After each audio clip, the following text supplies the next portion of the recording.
Friends, I'm Joe Fortune. I'm the General Secretary of the Co-operative Party.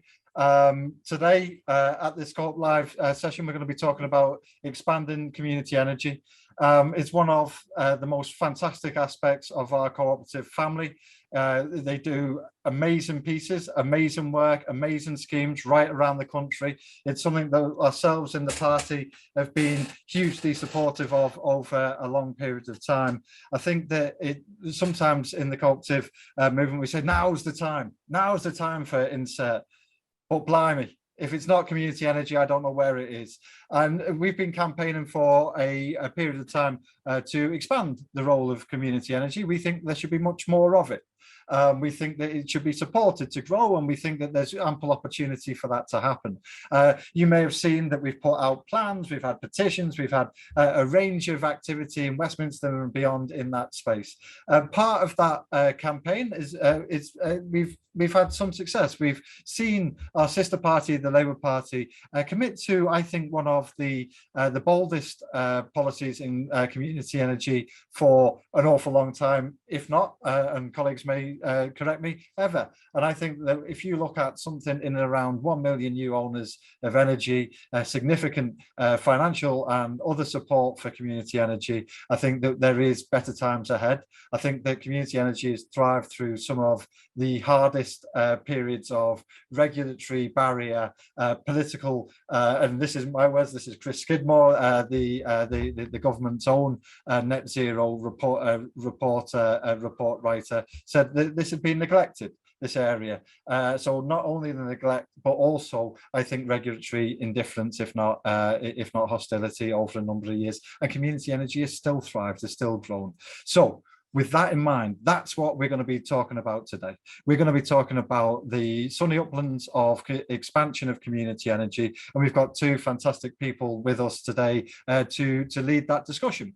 I will say, just before I introduce them, and I should have said right at the start, we are recording this session. My colleague Izzy, if she was here with me, would be prodding me with a big stick saying, oh my goodness, you haven't said. We are recording the session, so if you don't wish, and why we do that, we put it onto our YouTube channel for those who aren't able to join us tonight to benefit from the content and the discussion. So if you don't wish to be in that, if you like, feel free to keep your camera off. If you do want to make use of the closed captioning, make sure you hit the CC button at the bottom of your screen. If and when we get to that point where we need your discussion, your views and questions, make sure you raise your virtual hand or put your question in the chat, and that will come through to us. So there's two ways of making sure that you're part of today's session as well. So without further ado, I'm going to introduce each speaker in turn, and let them speak for themselves. And I think they may have slides and other things for us this evening. But our first speaker today is Duncan Law. Duncan is Head of Policy and Advocacy at Community Energy England. Community Energy England, fantastic organisation. We've been pleased to work with them over a period of time, a number of years. Duncan, a fantastic champion of all things community energy. And it'd be great to hear your perspective of how we can expand and what benefits that gives, Duncan. So Duncan, over to you. You're very welcome here. Thanks very much, Joe, and for those compliments, which I want to return. I have to say, I've been in this job for 4 years, and I've been headbutting Westminster and Whitehall for all those times. We've made very good arguments, and we get lots of nods and warm words. We like community energy, and then no action. So I sit down with the Co-op Party, and first of all, they listen. Secondly, they understand. Thirdly, they come back with a briefing that I could have written myself, but is tailored to go to the high-ups and the Labour Party. We work on that brilliantly together for a period of time with the right people, and this is the result. And I'm a very happy man. And having just made this the excuse to read the Labour climate mission, I'm even more pleased, and the various things I want to say about it. Clean energy superpower, why not? Green prosperity plan. Well, there is no other kind of prosperity. If we don't sort the climate issue out, we simply won't have prosperity. But then there are other wonderful things like the focus on people, the focus on local because local is where it's at. It's where most of the energy decisions are made. It's where we live, where we drive, where we can make a difference with our colleagues. And the idea that we grow the economy from the bottom up, and that we do our planning for the energy system starting at the bottom with a local area energy plan, is just right. The other thing that made me very happy was to see a plan which, the first, I think, that honours the energy hierarchy. We've known about the waste hierarchy and spouted it for years. Reduce, reuse. Well, the energy hierarchy is the same. Reduce, and then work out what you can do to locally and renewably supply real need going forward. And that is top of the power plan. And that makes me very happy, because if we can cut energy bills, then there's more money in people's pockets to do the energy interventions, the retrofit, and more money going into the real local economy. We can create a virtuous circle of growth and of investing to save further. And that's absolutely what we need. We need to amplify on every possible front. We need to insulate 19 million homes, which the Warm Homes Plan plans to. Climate leadership is not just about global climate leadership, it's about getting real and engaging with the big challenges, getting everybody involved. The Committee on Climate Change says if we don't involve everybody, we simply will not realise net zero. But I think I'm leaping ahead of myself in my enthusiasm for this plan, and I should probably go back to a little bit of basics and tell those of you who don't already know what community energy is. So it basically is people in their communities getting together to do climate action on energy.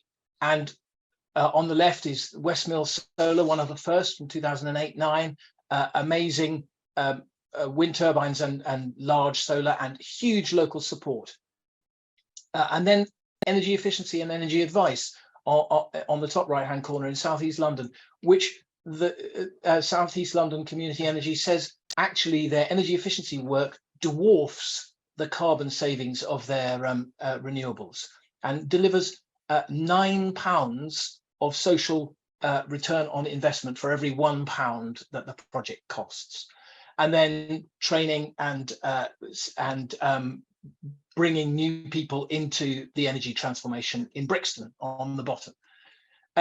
Community energy does things on every possible energy front, but it's not just a nice to have. It's not small scale and village halls. It's absolutely essential, because as the CCC says, if we don't involve everybody, if they don't have a sense of ownership and can make a difference to how it will happen, then it won't happen. Community energy started when the government introduced a feed-in tariff, which gave a kind of economic model that enabled communities to install, make money, pay their investors, and then do projects, other socially beneficial projects with the surplus profits. And as you can see, between 2014 and 2017, the sector doubled in size every year. I mean, phenomenal. And then it tails off as the government starts to cut us off at the ankles by removing support schemes, which they've done on many fronts. But we are a sector ready to scale. We are entrepreneurial. We are absolutely on the blocks, and we have plans. And the Labour local power plan will enable those plans to happen. Our 2030 vision is to grow by 12 to 20 fold, to contribute 5 gigawatts of installed energy, to power 2.2 million homes, support 8,000 plus jobs, save millions of tons of carbon, and add to the local economy. Already in our most challenging year ever, we were contacting hundreds of thousands of people about climate and energy, and specifically on energy efficiency, more than 50,000, to whom we saved 3.3 plus million pounds on their energy bills. But also because it wasn't easy to do the old model of building the renewable energy and then taking the surplus to do stuff with it, we were diversifying. So between 2020 and 2021, work on transport increased by 30%, among community energy organisations, on energy efficiency by 38%, and that will have increased still further as the energy crisis has bitten through last year and this year. Energy people are still getting together to organise new groups, forming all the time, because community energy is an extraordinarily powerful place to operate. It's one of the few places where impact investment can happen locally, and people with money saved through the pandemic want impact for their investment, and community energy produces something you can get involved with, you can poke, you can polish, you can boast about to your friends. It's a very special place of agency. Community energy benefits, harnessing the local early adopters, the expertise, the passion, and then once the project's been identified, the money. Carbon saving from projects that otherwise simply wouldn't happen, of no interest to commercial developers. The local authority won't get round to it. Community energy magics it out of nothing. And then that business of connecting people, convening, cooperating, pulling creative solutions out of the ether, out of the creativity of the people who really engage with the essence of the local. Cheap energy, local resilience, not just energy resilience, but resilience of a connected community. And then all those extra profits going back in that virtuous circle to benefit the community, often producing more energy saving, so that the energy on the roof or on the wind turbine goes further.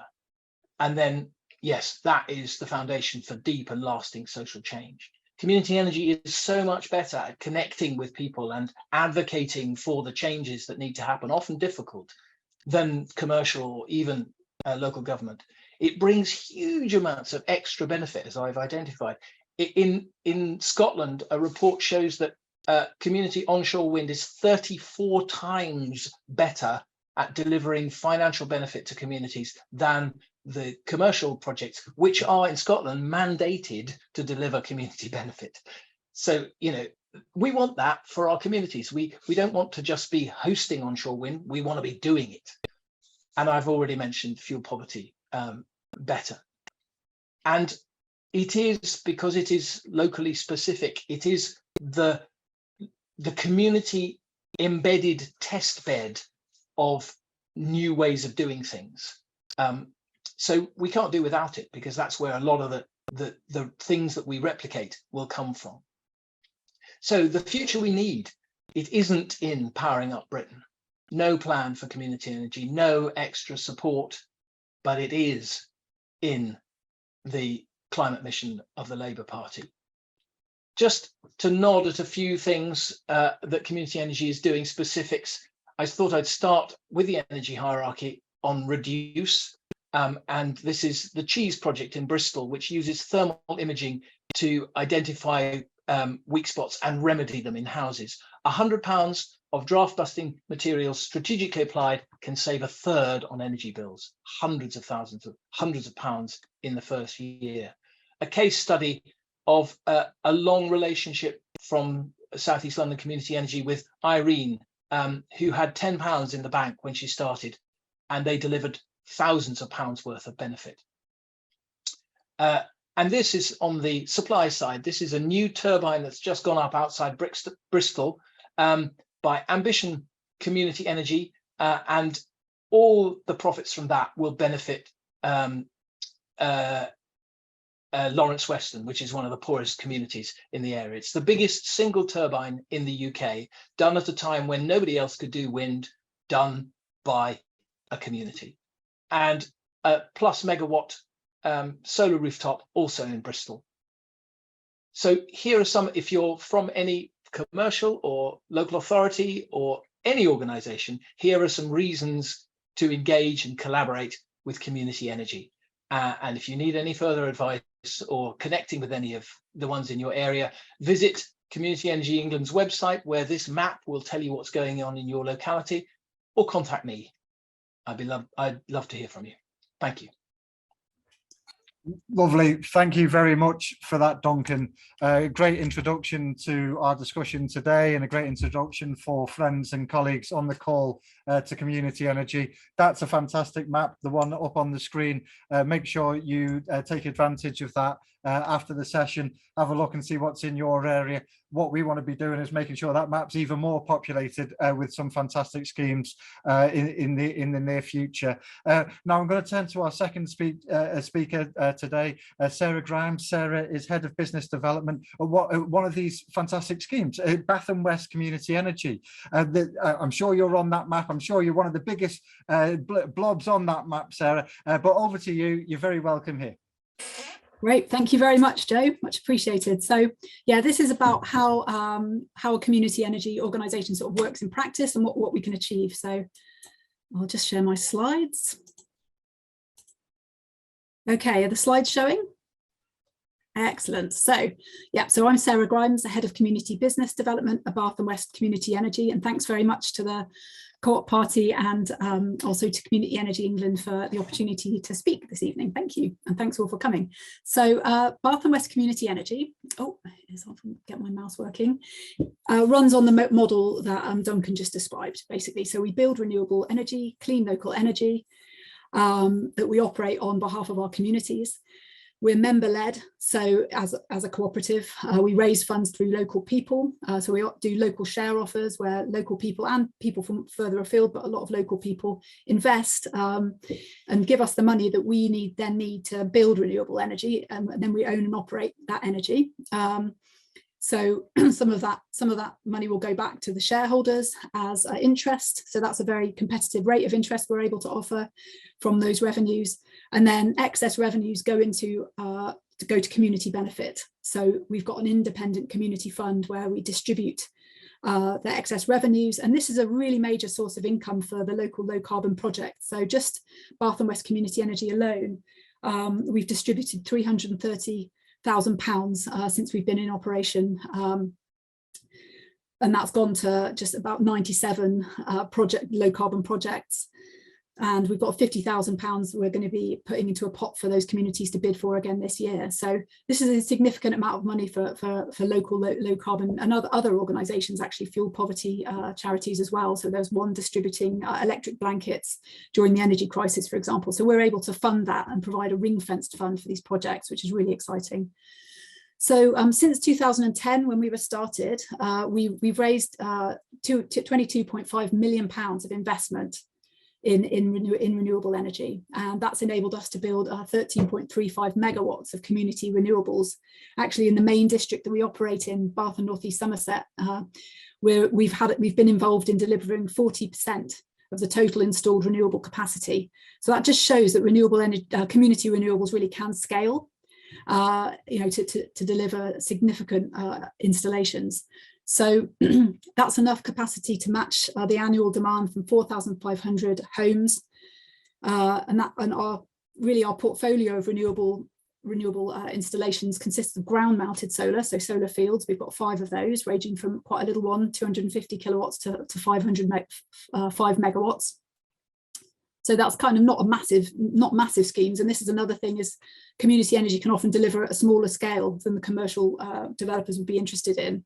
We also do rooftop solar. So we've got 28 rooftop systems on schools and community buildings. And again, they range from small ones at 10 kilowatt up to 260 kilowatt on a large secondary school in our area. And we've got one hydro as well, a small modern water wheel.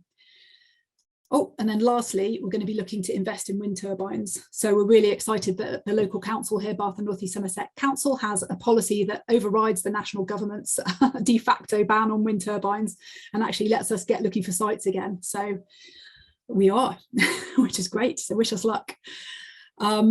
So we've got a lot in the pipeline as well. So in terms of what we've built out just in the last year or so, we've already, into 2022, we've built out 9 schemes. And in this year, just in 2023 to date, we've built out another 3.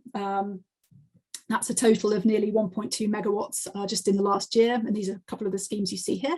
We've also got a lot that are under really, we signed the contract and they're kind of ready to go. So over the next 12 months, we'll be putting in another 2.2 megawatts on schools and community sites, and then one solar field.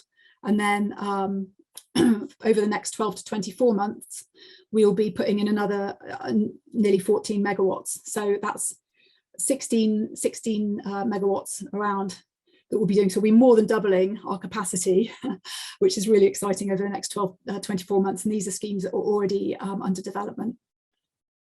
We've also developed ethical site selection guidelines. So as community energy non-profits, we really are able to do this. So we have adopted the Triodos investment guidelines as a way to determine whether or not we actually install a project on a building. So if a certain company that is, for example, a weapons manufacturer, for example, comes to us and says, we want a community scheme, we'll apply those guidelines and actually make sure that we're kind of investing in line with the values of our members. So there are two, really, when it comes to large scale projects, this is really where the potential to scale up community energy lies. I mean, obviously it's really important, the school schemes. So the schools during this energy crisis, I mean, the reason why we've got such a large pipeline is because they're obviously getting really hit by these massive energy bills. And so some of the schools that we're installing in, it's the difference between letting a supply teacher go or not being able to cover some of the classes. So it's a really meaningful contribution to those schools and the communities they're part of. But if we want to tackle climate change, we need to get into the large scale projects. And so there's two models for this really. One is we can do them ourselves, as we are. We've got one, a 2.1 megawatt site planned that's about to be go into planning. This is facing some grid constraints, which will be a theme I'll come back to. We've also, or another model that's really useful is to shared ownership. So this is where a large private commercial developer is building out a scheme anyway, and then they let us, well, they basically let us buy out a portion of their scheme. So in this case, we're doing one at the moment, which is this Eden Renewables scheme that's already gone through planning, and it's a 50 megawatt site, and they're letting us have 10 megawatts. And we're going to share that with North Wilts Community Solar. So obviously collaborating with the local community energy cooperative in that area. So this enables us to scale really fast if we can get in on these shared ownership schemes. And so what we'd really welcome from from government really is community right to buy, which says, right, any large scale commercial developer needs to actually make a portion of their site community owned. So we'd really welcome that as well. Another really thing that we really need addressed is grid. So the grid constraint is really holding us back at the moment, and this is really reflected in our business plan goals. So when we did our business plan, this is really looking at what we could develop really out to 2025, and we're on our way to delivering this now. But one of the let me just, I've got a funny mouse thing here. Okay, there we go.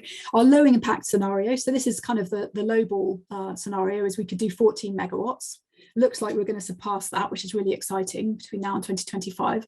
Our medium impact scenario is 28 megawatts.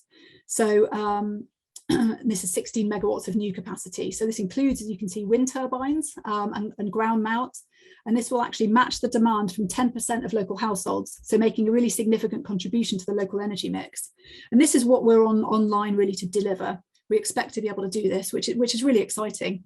However, we did think when we did the business plan that we might be able to hit our high impact scenario, which would be 36 megawatts of new capacity, 5 megawatts on roofs, 6 megawatts of wind turbines, and 15 megawatts of ground mount solar. And that would be 17% of the demand from local households. And so that would be really exciting, and we could do it if it wasn't for the grid. So that's one of the things that we really would hope. It's great to see Labour looking to address that. So expanding our work. So the great thing is that as we increase the amount of renewable installation, we increase our revenue, and that means we can increase the community benefit work that we do, and we can move into new areas. It gives us the ability to kind of float in innovative new areas of tackling climate change. One of them is energy demand management. So the thing is, a day like today, where it's both windy and sunny, amazing for renewables. I mean, we would expect to see, I don't even know, someone on the call might know how much of our power was generated by renewables at noon, but it would be up to kind of well over 50%, I would have thought, probably much more than that. However, at 5 o'clock on a winter evening where there's no wind, there's the grid is about 3 times, it can be about 3 times as carbon intensive to use a unit of power. So we really have to get people using power at the right time of day. And this is when the renewables are being generated. And this is something where community energy can really play a role. So we've got a current, we've got a current Flex Community project, which is really simulating what would happen if people got paid for using renewable energy at the time it's being produced. Could we shift them to being more conscious of avoiding the times when it's not being produced?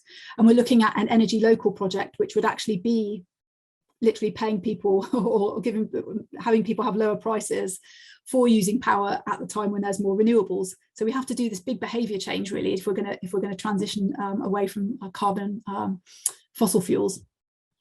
So we're moving into energy demand management in lots of interesting ways, also home energy efficiency. So clearly we need to be reducing the amount of energy we use, both for social reasons, because it's a choice between heating and eating for a lot of people really sadly now, but also for the climate. And so we're developing a home energy service, a retrofitting service, to help provide people people who can pay for it. We'll do a charged service to provide independent advice on retrofitting their homes. And in line with our community benefit model, we'll then use if we can make that financially self-sustainable, that service, and start generating a surplus, then we'll invest that surplus in helping people who are at risk of fuel poverty. Really just giving back to those people who are being left out at the moment by government grants, which might change under a Labour government, as has been discussed. But for now, there's a big gap in what's being provided. We're also going to be launching this at a Green Open Homes event. So this is really helping people to get, opening up homes that have done energy efficiency measures like heat pumps, solar panels and the like, insulation, so people can really learn from those who have gone before. So we'll be launching that this autumn, which is really exciting. So we're moving into these new areas. Right. So in terms of the local power plan, I mean, Duncan's covered a lot of this, but this is really exciting that it would be £1 billion a year for community and local authority action. Also, equally, the commitments around the grid are great. We really need strong action on that to unlock all those projects that we actually could and develop, and all the other community energy organisations could develop. We'd love to see some acknowledgement of the community energy model and the benefits it brings. So the fact that it does provide 38 times sometimes the amount of community benefit that commercial schemes provide. Love to see acknowledgement of that. And also that they're going to immediately rescind the ban on offshore wind, which would be great. So community energy organisations all around the country, and not just those in areas that have progressive planning policies like ours, could start to develop wind again.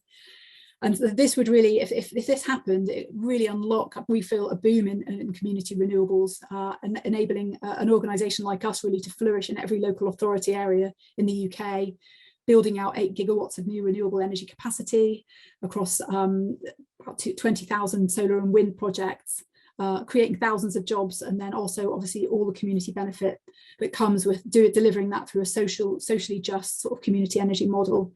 So yeah, we'll definitely welcome the local power plan. And that's it from me. Thank you.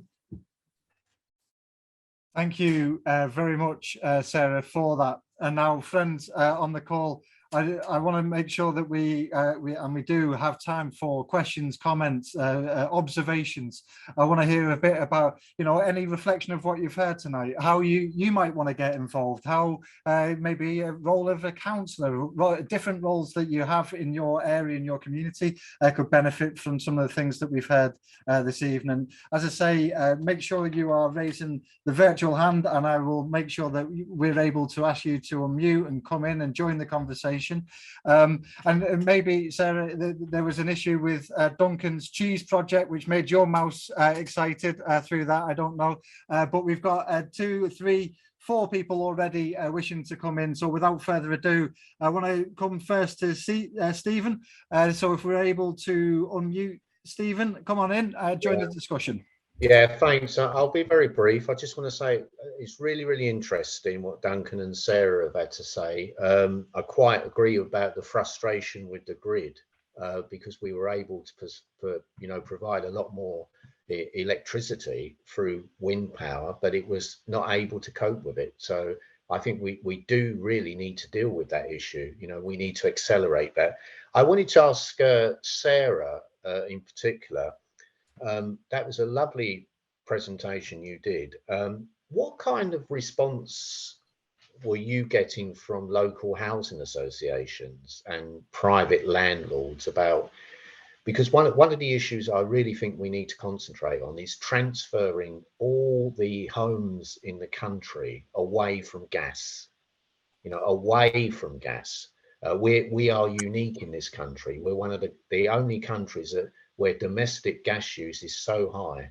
But what kind of response did you get when you were talking to local housing associations, local councils and so on, and on that matter?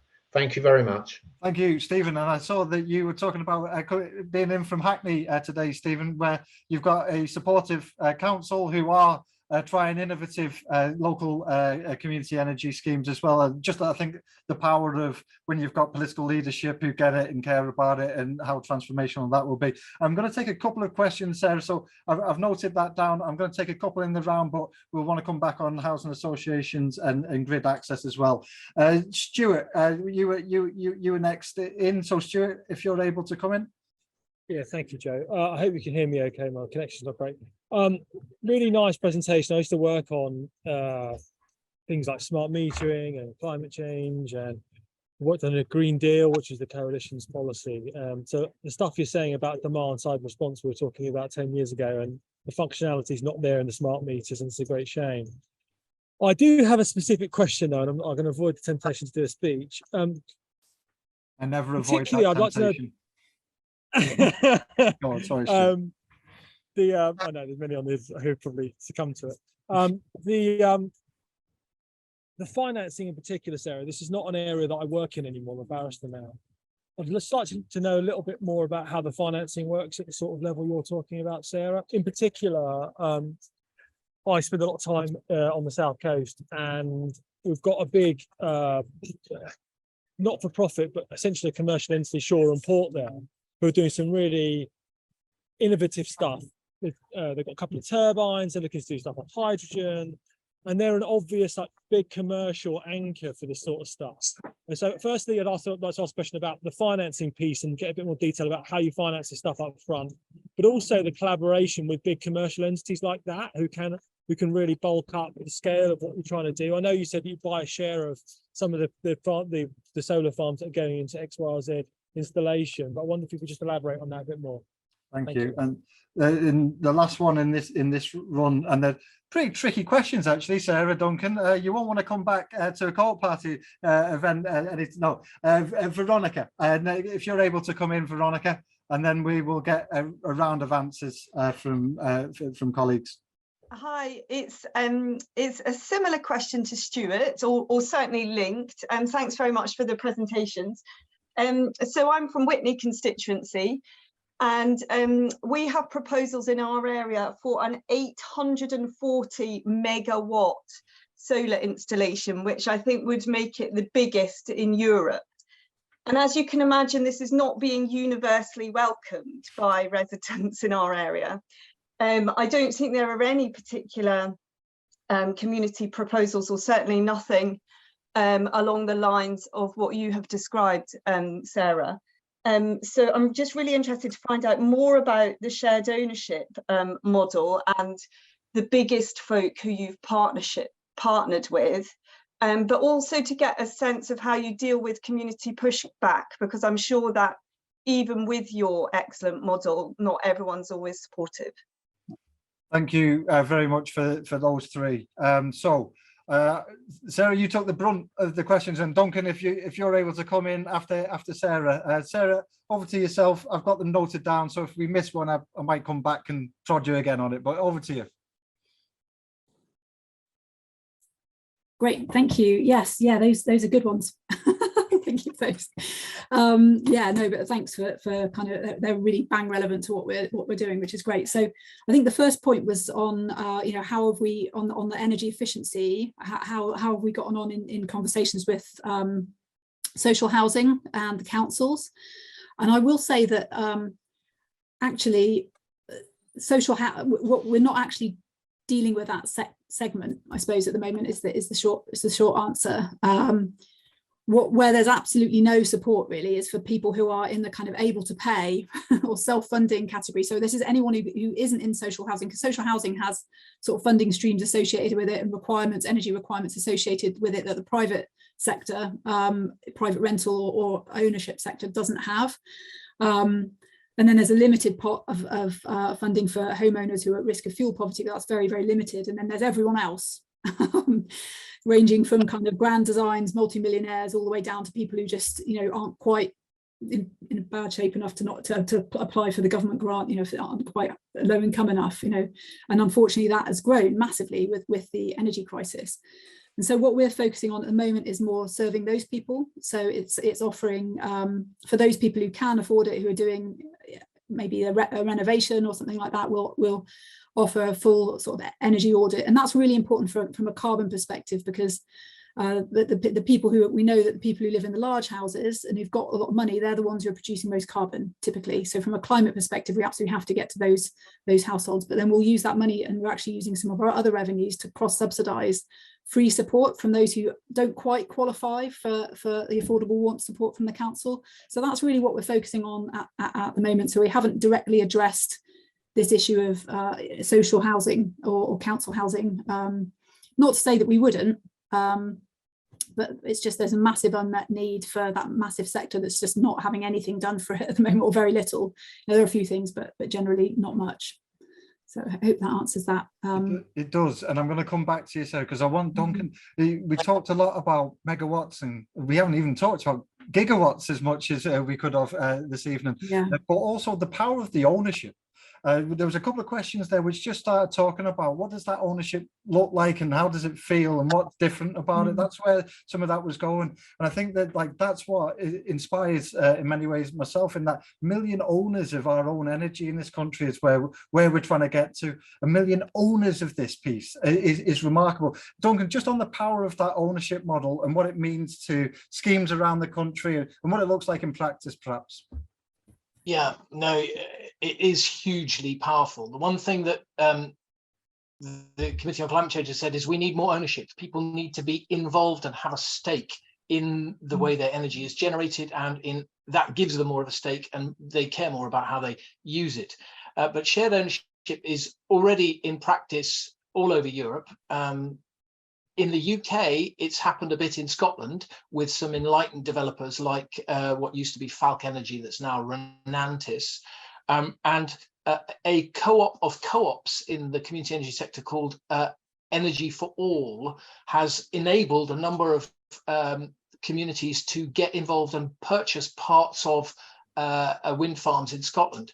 And I was just yesterday receiving information from one of those for a government consultation about the way that organisation channels the money that they get because they own a chunk of those wind farms back to the community. And it's transformational. So many of the projects, they have a list of priorities. The projects are frontline energy and decarbonisation. So they're paying for retrofit, they're paying for solar panels on village halls, they're paying for stuff that will make the power from the wind farm go further.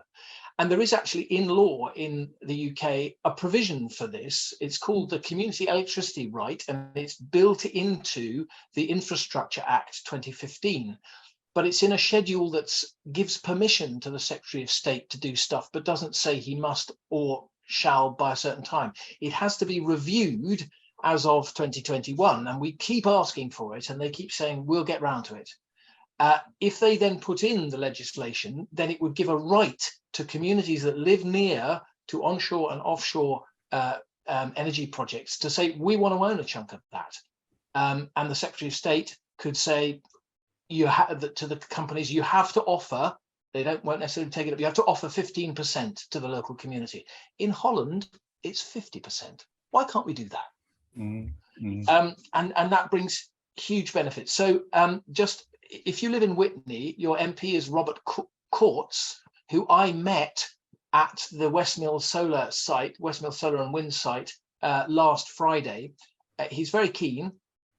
Ask him to ask the government to speed up the shared ownership provision, the Community Electricity Right in the Infrastructure Act, and make it so that you guys in Oxfordshire can buy large chunks and control how the project goes forward of that 840 megawatts.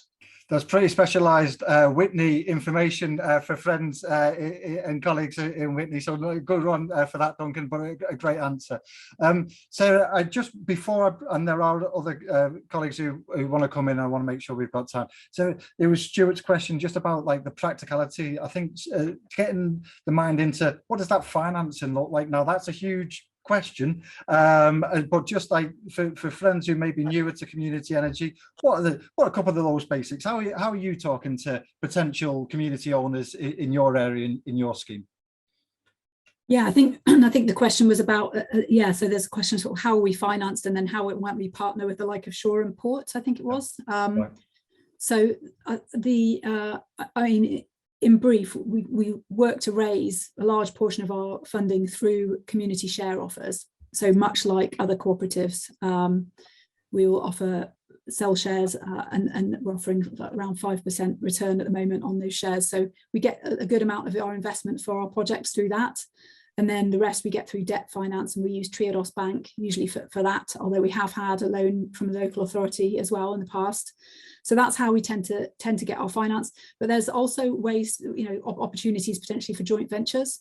So that's one thing we're exploring with local authorities, is this idea that we're good at delivering renewable energy, and we'll be able to develop that effectively and create a scheme that will deliver revenue. So if that's something that maybe the port isn't as experienced in, they might partner with us, and we can deliver it, and they could sort of take a stake in it depending on their risk appetite. They can get involved at a higher or lower level of sort of investment risk, and that can be a really nice revenue stream for them, as well as them delivering through the community benefit model, which means it's still excess revenues will still go back into the community fund. And we always try to ring fence if there's a local project. I mean, we possibly wouldn't be the one working with Shore and Port, because there'd probably be a more local organisation in that area. But whoever the community energy organisation is, we generally, as a principle, will try to ring fence the revenues from those schemes for low carbon projects or social projects in that area. So I'm not sure if that answers the question, but no, I think it goes. Very helpful, thank you. They're off camera, Stuart. Thank you very much for that. And Duncan, I'm going to bring in others, and if you can come back to the point you wanted to make, that will be really good. Just really brief. In that local power plan, there's £1 billion a year investment in these schemes. Different ways of doing it. Just think about that sort of pump prime potential of like the government, the UK government saying that amount of money is what we want to invest in this world in these type of schemes. It's a remarkable thing, given that the UK, the Westminster government right here and now does not spend £1 promoting cooperatives, not £1. Think of every pound that the UK government spends, they don't spend one promoting cooperatives. So I think we're hoping to go to somewhere better than none. I'm going to bring in Saxon next. So Saxon, if you're ready and able. Hello, Saxon, are you there? If you're able to unmute. Yep, come on in, Saxon. Oh, Saxon, you're currently muted. I'm going to come back to you, Saxon. So I'm going to come back to you, Saxon. If you get, oh yeah, you're good to go. Come on. Yeah. I was going to say, fortuitously, I was at the annual meeting of the Exeter Community Energy last night, and this question, which was what I was originally going to ask, is about this problem on the grid, and it's been mentioned 3 times already. Is it possible, Joe, that we can urge the Co-op Parliamentary Party to really go find out what the problem is and how it can be remedied? Because it seems to be a real obstacle for green energy, and also the ability to take shares. And I think it's important because the Labour Party's green credentials are sort of being somewhat queried at the moment. This could be really, really a good campaign. And so can we ask that this is taken to the Parliamentary Party? But the other question which came up last night was how we deal with blocks of flats and apartments? And the answer I got was that it's really, really difficult. And I just wondered if either of our speakers had got any ideas of what we can do about apartments and blocks of flats. Thank you. Thank you for that, Saxon. And I'm going to just make one addendum from a question which has come through on the chat to me on that diversity of scheme piece. You know, we talk about blocks and apartments. Actually, Martin is a town councillor. He wants his area to be a transition town. And his question is there any community energy schemes on individual houses? So just on that diversity of scheme, and I'll come to you, Duncan, on that. The next person we've got is Martin. I'm going to take Martin, and then I'll come back to the speakers. Martin, come on in. Hi there. Yeah, that was my question that you just referred to. So forgive me. Yeah, so I saw all the information about these massive schemes that are happening in various bits of the countryside, and near us on my train journey into Cambridge, I go past several of them, and large areas of the land are covered in these, and obviously they're much better than a coal mine. But I was wondering whether, rather than covering the land, and the land around here is like prime agricultural land, rather than covering it with solar panels, whether we couldn't have the same number of solar panels operated in the same way, as in like one company, one cooperative controlling and owning all of them, but just on the roofs of the town. We've got a very densely packed town, unlike Whitney, which is a very beautiful Cotswold town. March is a fairly well, it's a 19th century railway town. It's not somewhere that anyone's going to object to there being solar panels on the roofs for an aesthetic reason. But it seems that we could have a scheme where there were solar panels on the roofs, not owned by the individuals, but that any individual who had one on their roof would benefit from, all the benefits that have been talked about by Sarah and Duncan today. Is that possible? I'm really keen to get one of these energy schemes up and running. I do want to get March to become a transition town, but I have to say I'll be facing our area. You probably saw on the map that it's a bit of a desert from schemes in this area of East Anglia, and it's because it's solid, safe Tory seats. Stephen Barclay is my MP. You have our collective sympathies, Martin.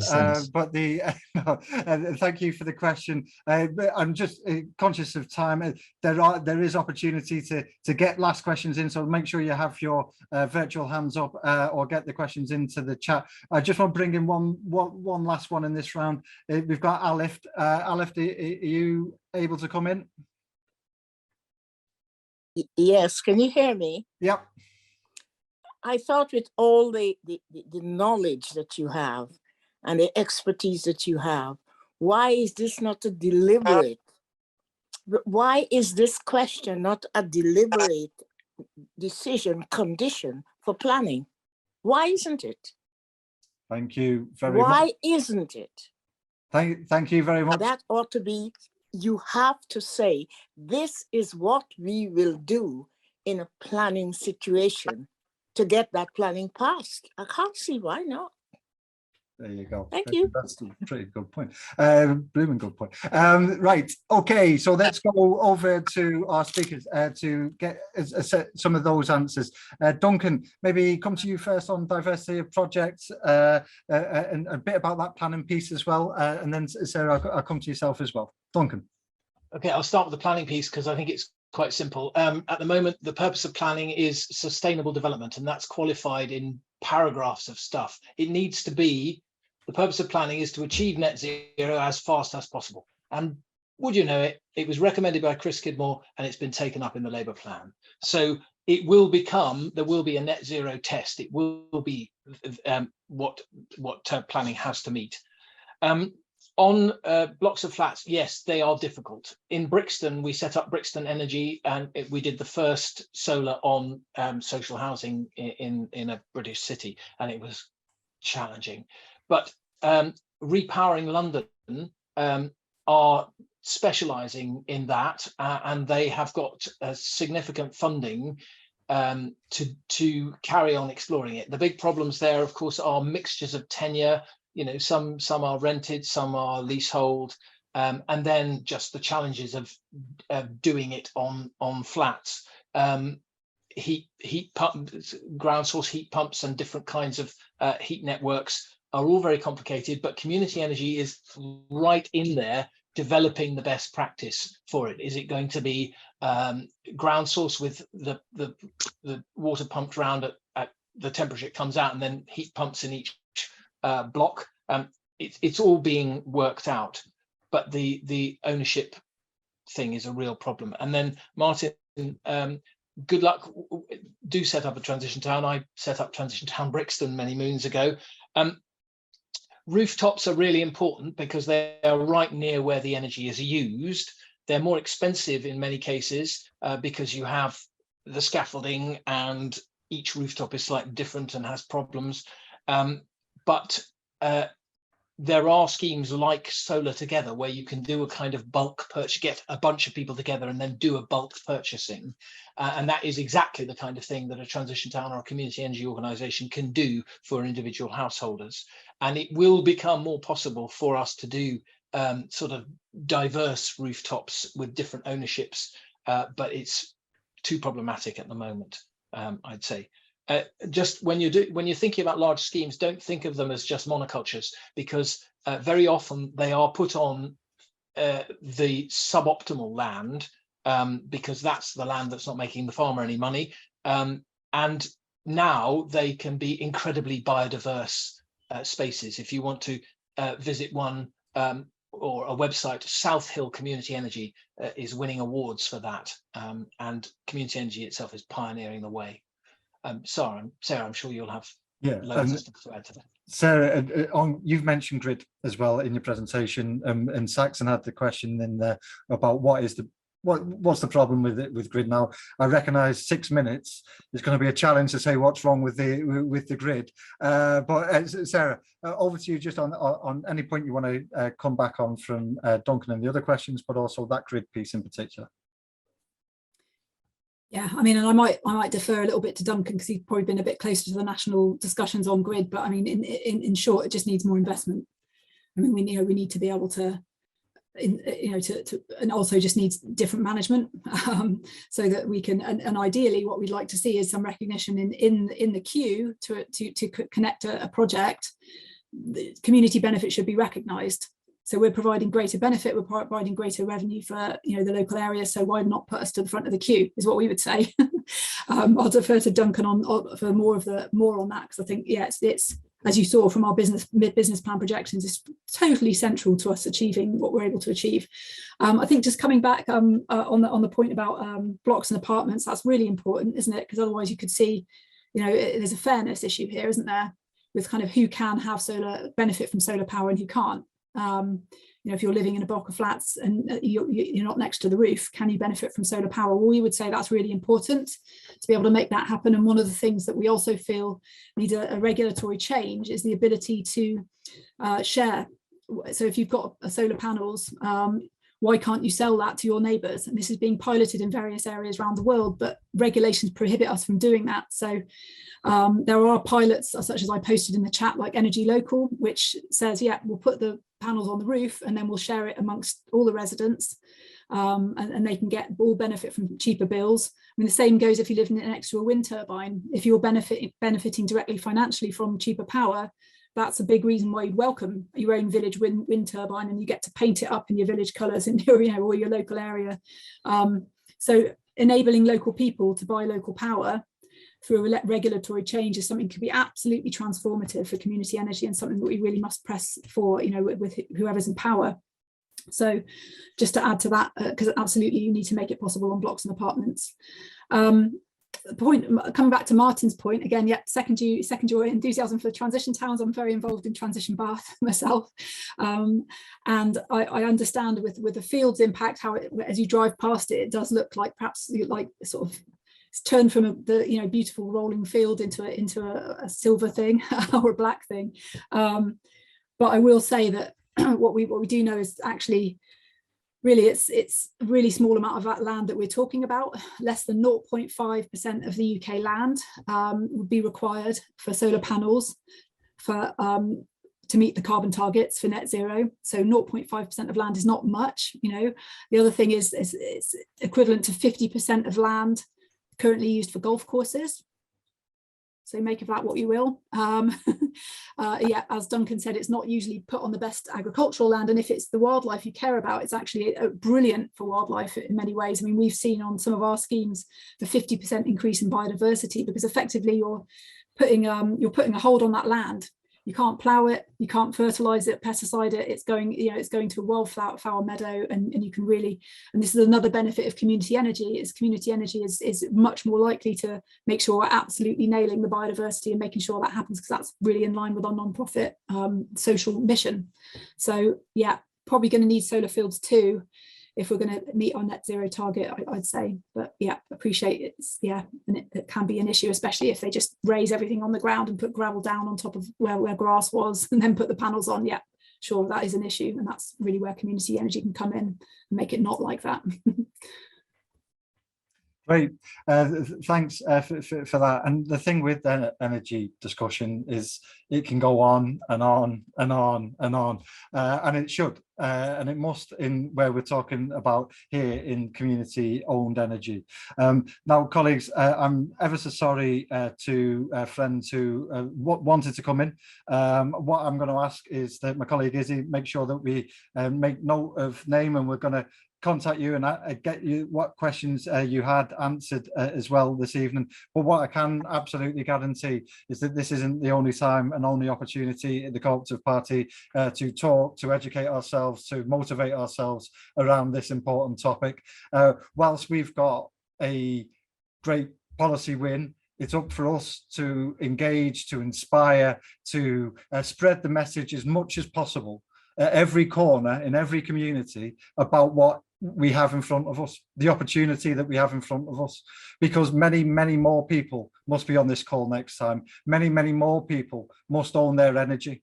And that's where I believe we can get to. And that is the exciting piece of what we'll be doing over the next year here at the Co-op Party. This is going to be a big thing for us through our general election. It's going to be a big theme of the Co-op Party. Our Co-operative Party mission: promote and defend the cooperative movement and all its guises. That's what we're here for, and that's what we'll be doing in this area of community energy. So in line with our ambition with doubling the size of the cooperative sector, in line with our ambition for our family, this is going to be something that we'll be returning to over many, many times. So friends, if I'm going to wrap the session up here, and I'm going to wrap it up with thanks, of course, because I'm going to wrap it up with thanks to Sarah and to Duncan for your not only everything with amazing you do, within the schemes, within Community Energy England, but for your time tonight and your expertise tonight, because I hope it's inspired people on this call. I hope that there's people, and I think from the questions, you've got people who are going to have a go themselves. So thank you